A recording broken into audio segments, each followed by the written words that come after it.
is up. Today I'm going to show you how to adjust the chain on your LTZ400, KFX400, or DVX400. It's all going to be the same thing. So if you have factory bolts, it's going to be a 17. Now, factory bolts will have a retainer on the backside, meaning you don't have to have like a nut and bolt setup. The nut holds into the unit. Now, you may not have factory bolts, and that's a good way to find out. You're just going to loosen these.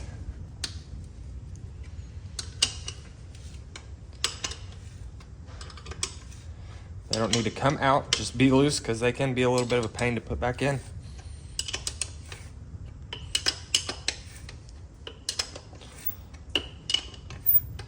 Those all four. These top bolts would be a little bit better for a socket. This can be a little more of a pain because if you have the 03, 04 style swing arm, with that, your bolt's going to be a little bit more up underneath the caliper. And another way to tell that, if you have the 03, 04 style swing arm carrier, is you'll have two bolts down here instead. Now it'll be the same process, it's just a little tedious with that unit. So we're pretty loose now. Now you're just going to tighten this, which means go to the right until you have the right chain slack. Now if you have the double bolt, if you do a quarter turn, both bolts need to get the same quarter turn so you have the same tension on that carrier. Now, fun fact, if you go too tight, your chain is not supposed to be rock solid. You do not want rock solid. You need to have plenty of play in there. So I'm definitely too tight at this point. You go too tight and you're wondering, how do I get it to go back forward to get it in the right position? You can put your wrench in between the chain and the sprocket, pull it like that, and it'll suck it right back up to it. Sometimes if you went too far, it'll be a little bit more difficult. Now, we're going to tighten our bolts back up. If you're having to take links out of your chain needs to be replaced though. Now there's going to be torque specs for these. I'm going to be honest with you, I'm not doing that.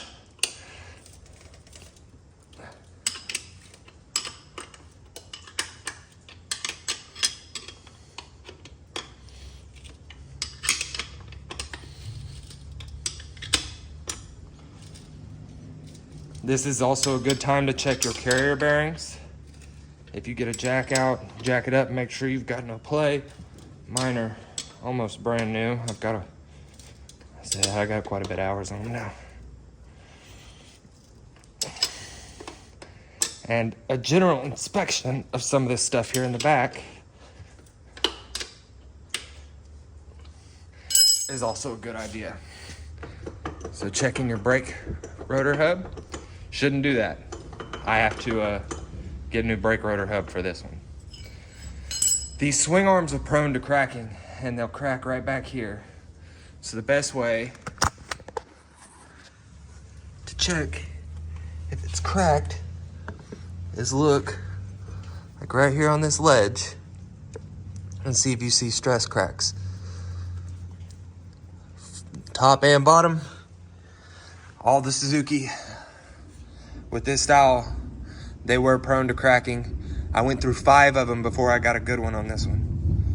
And make sure your chain's in generally good shape. You don't want kinks and stuff. Mine looks really bad because I took it through some sand and water, and I'm probably gonna have to replace it too. But we'll do the whole rebuild all at the same time. Thanks for watching, and like I said, this will be the same on your LTZ as a KFX400 and the DVX400. Just make sure the tension is exactly how it should.